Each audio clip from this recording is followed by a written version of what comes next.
1947 से लेकर 2023 यानी अभी तक भारत में कुल 15 पीएम बने। अब किसी ने 2 तो किसी ने 3 बार पीएम पद की शपथ ली, लेकिन जो कीर्तिमान पीएम मोदी ने रचा है, अभी तक कोई प्रधानमंत्री ऐसा अपने कार्यकाल के दौरान नहीं कर सका। वो बात अलग है कि किसका अच्छा रहा किसका बुरा रहा, ये एक अलग विषय है, लेकिन पीएम मोदी के कार्यकाल में जो कि अभी तक चल रहा है, यानी कि उनके लगातार दूसरे कार्यकाल के पूर्ण होने से पहले पीएम मोदी ने ऐसा इतिहास रच दिया कि वो इतिहास अपने कार्यकाल के दौरान और कोई प्रधानमंत्री रच नहीं पाया। और वो इतिहास था ये अपने कार्यकाल के दौरान 3 अमेरिकी राष्ट्रपतियों को होस्ट करना, उनकी मेजबानी करना, और ये इतिहास रचा है प्रधानमंत्री नरेंद्र मोदी ने। आखिर कैसे कर पाए पीएम मोदी ये कारनामा? क्या ये पीएम मोदी की राजनीतिक कुशलता का परिणाम है? क्या ये पीएम मोदी की दूरदर्शी सोच का परिणाम है? क्या ये पीएम मोदी की विदेशी डिप्लोमेसी का हिस्सा है? और क्या ये भारत की बढ़ती ग्लोबल ताकत का पार्ट है? आइए आज इन्हीं सवालों के जवाब ढूंढते हैं डेमोक्रेसी 360 में। नमस्कार, मेरा नाम है सोमवीर कौशिक और आप देख रहे हैं क्लिक इंडिया। तो सबसे पहले जानते हैं कि आखिर कैसे कर पाए पीएम मोदी ये कारनामा।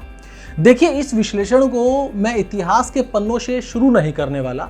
इसकी शुरुआत होती है 2014 के लोकसभा चुनाव से, जहां एक तरफ मोदी तो दूसरी तरफ कांग्रेस थी और भारत की जनता ने बहुमत के साथ भारतीय जनता पार्टी को दिल्ली की गद्दी पर बैठाया और ताज सजा नरेंद्र मोदी के सर पर।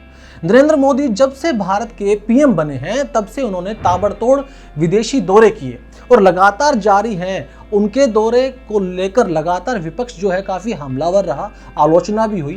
अगर हम आंकड़ों की बात करें तो पीएम मोदी के पहले कार्यकाल के 4.5 साल के दौरान ही कुल 92 देशों की यात्रा वो कर चुके थे। पूर्व पीएम इंदिरा गांधी ने भी अपने 15 साल के कार्यकाल में 113 देशों का दौरा किया था और पूर्व प्रधानमंत्री मनमोहन सिंह ने अपने 10 साल के 2 कार्यकाल के अंदर 93 देशों की यात्राएं की थी। देश के पहले प्रधानमंत्री जवाहरलाल नेहरू ने 1947 से 1962 के बीच 68 देशों की यात्राएं की थी।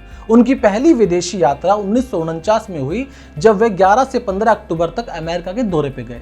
जबकि पहले विदेश मंत्री और फिर प्रधानमंत्री बने अटल बिहारी वाजपेयी ने अपने कार्यकाल के दौरान 48 देशों की यात्राएं की। अब इन आंकड़ों में ध्यान देने वाली बात यह है कि पीएम मोदी की विदेश यात्रा किसी अन्य पूर्व पीएम की यात्रा से इसलिए भी अलग थी क्योंकि उनके पहले कार्यकाल में जितनी यात्रा हुई हैं उतनी किसी अन्य कार्यकाल में नहीं हुई। अगर हम बात करते हैं पीएम मोदी के दूसरे कार्यकाल की, तो लोकसभा चुनाव जीतने के बाद पहला विदेशी दौरा हिंद महासागर में भारत की पकड़ मजबूत करने के इरादे से श्रीलंका और मालदीव का किया गया था। इसके बाद पीएम मोदी ने Kyrgyzstan, Japan, Bhutan, France, UAE, Bahrain, रूस, अमेरिका और सऊदी अरब के साथ साथ थाईलैंड और ब्राजील का भी दौरा किया था। यानी कुल मिलाकर 11 देशों का दौरा हुआ था। इसके बाद 2020 में कोई दौरा नहीं हुआ क्योंकि ये दौर महामारी और लॉकडाउन का था। 2021 में भी कोरोना के चलते कम दौरे किए गए। इस साल कुल 4 देशों का दौरा किया गया था। इस साल पीएम मोदी ने सबसे पहले बांग्लादेश गए थे वो। इसके बाद उन्होंने अमेरिका, इटली और यूके का दौरा किया। 2022 में पीएम मोदी ने 11 देशों को विजिट किया। वहीं 2023 में अब तक कुल 4 विदेशी दौरे पर पीएम मोदी जा चुके हैं। इस दौरान वो 11 देशों की यात्रा कर चुके हैं। पीएम मोदी ने इस साल Japan, Papua New Guinea, Australia, America, Egypt, France, UAE, south Africa और ग्रीस देश की यात्रा की है। इन दौरों ने विश्व में भारत की छवि को निखारने का काम तो किया ही है, भारत के विजन को भी दुनिया ने देखा है। साथ ही लगातार होते दौरे और समझौतों से विश्व में भारत के लिए नई संभावनाओं के रास्ते भी खुले हैं। आइए अब जान लेते हैं कि कब कब कौन कौन से अमेरिकी राष्ट्रपति किस पीएम के कार्यकाल में भारत आए। थोड़ा सा इतिहास पे नजर डाल लेते हैं। तो डी आइजनहावर दिसंबर 1959 में भारत के दौरे पर आने वाले पहले अमेरिकी राष्ट्रपति थे। वह दिसंबर 1959 में भारत के 4 दिवसीय दौरे पर दिल्ली पहुंचे थे। इसके बाद रिचर्ड निक्सन जुलाई 1969 में भारत पहुंचे। इस दौरान उन्होंने केवल 22 घंटे भारत में बिताए। जिमी कार्टर जनवरी 1978 में भारत आए थे। वो अमेरिका के तीसरे राष्ट्रपति थे। उन्होंने 1 से 3 जनवरी 1978 को 3 दिन की भारत की यात्रा की थी। बिल क्लिंटन मार्च 2000, जी हाँ, अमेरिकी राष्ट्रपति बिल क्लिंटन की भारत यात्रा ने 50 साल के पाकिस्तान अमेरिका समीकरण को पलट दिया था। उन्होंने इस दौरान 5 दिन भारत में बिताए, जबकि 5 घंटे पाकिस्तान में क्लिंटन की यात्रा के समय भारत के प्रधानमंत्री अटल बिहारी वाजपेयी थे। जॉर्ज डब्ल्यू बुश मार्च 2006। पूर्व प्रधानमंत्री मनमोहन सिंह के कार्यकाल के दौरान 1 से 3 मार्च 2006 को जॉर्ज बुश अपनी पत्नी लारा बुश के साथ भारत दौरे पर आए थे। इस दौरान उन्होंने 60 घंटे भारत में बिताए। बुश के इस दौरे में भारत ने परमाणु समझौते पर हस्ताक्षर किया था। बराक ओबामा 2010 और 2015 दोनों पे अलग अलग बातें करेंगे। बराक ओबामा अपने दोनों कार्यकाल में भारत पहुंचे। यहीं से शुरुआत होती है उस कीर्तिमान की जो भारत के अब तक के इतिहास में पहली बार हुआ। किसी एक पीएम के शासनकाल में सबसे ज्यादा बार अमेरिका के राष्ट्रपतियों का दौरा हुआ। पीएम मोदी के कार्यकाल में भारत ने 3 अमेरिकी राष्ट्रपतियों को अपने यहाँ भारत में होस्ट किया है। पीएम मोदी ने अमेरिकी राष्ट्रपति बराक ओबामा को अपने पहले कार्यकाल में बतौर मुख्य अतिथि के रूप में 2015 के गणतंत्र दिवस पर आमंत्रित किया था। Donald Trump 2020। बराक ओबामा के भारत दौरे के 5 साल बाद यानी कि साल 2020 में अमेरिकी राष्ट्रपति डोनाल्ड ट्रंप भारत की 2 दिन की यात्रा पर आए। इतना ही नहीं, ट्रंप ने अहमदाबाद में 22 किलोमीटर लंबे रोड शो में भागीदारी भी की, शामिल हुए। साथ ही पीएम मोदी के साथ वे नमस्ते ट्रंप कार्यक्रम में भी शामिल हुए थे। इसके 3 साल के बाद यानी कि अब जो बाइडेन भारत आए हैं। गौरतलब है कि आज़ादी के शुरुआती 53 सालों में सिर्फ 3 अमेरिकी राष्ट्रपति भारत दौरे पर आए थे। बाकी के सभी प्रधानमंत्री इन 23 सालों में भारत पहुंचे हैं। इनमें से बराक ओबामा 2 बार भारत आए हैं। अब बढ़ते हैं हमारे अगले सवाल के पास कि क्या ये पीएम मोदी की राजनीतिक कुशलता का ही परिणाम है? निश्चित तौर पर ये पीएम मोदी की राजनीतिक कुशलता का ही परिणाम है कि उन्होंने अपने कार्यकाल में 3 अमेरिकी राष्ट्रपति को होस्ट किया।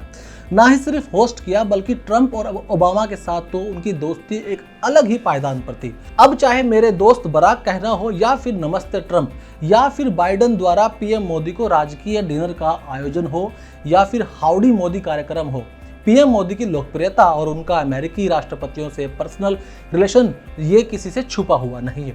यह सब कुशल राजनीति का ही परिणाम होता है। अगर तो ये राजनीति कुशल राजनीति का परिणाम है तो फिर क्या ये पीएम मोदी की विदेशी डिप्लोमेसी का भी हिस्सा है? ये हमारा दूसरा सवाल है। देखिए, इस बात में भी कोई दो राय नहीं है कि एक के बाद एक किए गए विदेशी दौरों से भारत को ग्लोबल पॉलिटिक्स में एक बड़ा जंप मिला है।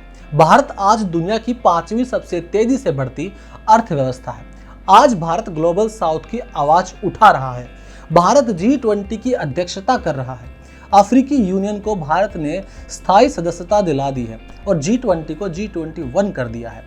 यूक्रेन रशिया युद्ध के दौरान भारत की डिप्लोमेसी को पूरी दुनिया ने देखा और अभी भी देख ही रहा है। ये दूरदर्शिता का ही परिणाम है कि G20 के समापन से पहले नई दिल्ली डिक्लेरेशन यानी कि घोषणा पत्र पर बिना रूस और यूक्रेन का नाम आए सर्वसहमति मिल चुकी थी। आज हमारे रशिया के साथ भी संबंध अच्छे हैं और वेस्ट के साथ भी हमारे संबंध अच्छे हैं। अमेरिका के साथ भारत ने चीन को काउंटर करने के लिए क्वाड तैयार किया है। ये सब हाथ पर हाथ रखकर बैठने से संभव नहीं था और ये पीएम मोदी की दूरदर्शिता और उनकी पॉलिटिकल डिप्लोमेसी का ही परिणाम है। और ये जो दौरे हैं वो इसीलिए तैयार भी किए गए कि विश्व पटल पर आज भारत की डिप्लोमेसी का कोई तोड़ नहीं निकाल सकता है। अब अगला सवाल कि क्या ये पीएम मोदी की दूरदर्शी सोच का परिणाम है? पीएम मोदी ने काफी समय तक गुजरात में बतौर मुख्यमंत्री के रूप में कार्यभार संभाला। उसके बाद अब वो देश के पीएम हैं। उनकी राजनीति समझ और विश्व राजनीति को लेकर उनकी रुचि, साथ ही एक लॉन्ग टर्म प्लान को लेकर उनकी तैयारियां उनकी दूरदर्शिता को दर्शाती हैं। भारत में मेक इन इंडिया हो या फिर जन धन योजना या फिर skill India, startup India, digital India, UPI system और इंफ्रास्ट्रक्चर को लेकर जो अब हम हाईवे का निर्माण कर रहे हैं, बंदरगाहों को आधुनिक कर रहे हैं, उनका आधुनिकीकरण कर रहे हैं या फिर यातायात को लेकर उठाए गए कदम हैं, ये सब दूरदर्शिता का ही एक महत्वपूर्ण उदाहरण है। क्योंकि अगर आपका विजन क्लियर नहीं है तो आप लंबा चल नहीं सकते। अब इन सभी बातों को ध्यान में रखकर एक सवाल तो आपके दिमाग में आ रहा होगा कि क्या ये भारत की बढ़ती ग्लोबल पावर का असर है? निश्चित तौर पर अमेरिका के राष्ट्रपतियों का भारत में आना और उनका भारत की ओर एक सकारात्मक होना भारत की बढ़ती ग्लोबल ताकत को दर्शाता है। अब चाहे बराक ओबामा हो या फिर ट्रंप या फिर जो बाइडेन, इन सब का भारत की तरफ सकारात्मक रुख यह बताता है कि भारत की ताकत विश्व पटल पर मजबूती के साथ उभरती और बढ़ती जा रही है। साथ ही भारत में बढ़ता व्यापार और भारत की ग्लोबल जियोपॉलिटिक्स ने आज अमेरिका ही नहीं, विश्व के सभी देशों का ध्यान अपनी ओर आकर्षित किया है। भारत आज विश्व में एक नई उम्मीद की तरह है और कोरोना काल में दुनिया ने इस उम्मीद को बखूबी देखा भी है। तो कैसी लगी आपको ये जानकारी, कमेंट बॉक्स में अपनी राय जरूर दीजिएगा। अब मिलते हैं अगली वीडियो में, तब तक के लिए बने रहिए मेरे साथ और देखते रहिए क्लिक इंडिया। धन्यवाद।